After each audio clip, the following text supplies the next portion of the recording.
Guys, tuturuan ko kayo kung paano maggawa ng CCTV gamit lang tong cellphone. So, let's go. So, pindutin natin tong Play Store. Yan. Yan.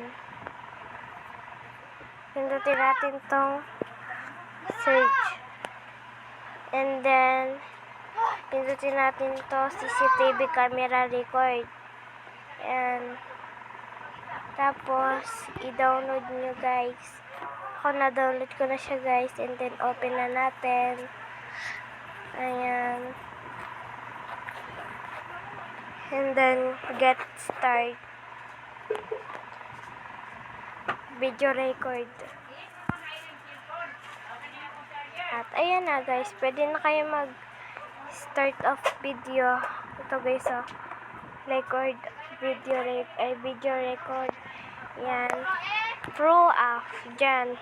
Hindi kayo maghahanap ng kung ano gusto nyo. Yan. So, ito, hindi to kaya inform. So, pwede na kayo magano. So, yun lang. Bye-bye. Subscribe and like today kayo, guys. Sa susunod na turo ko sa inyo. So, bye-bye.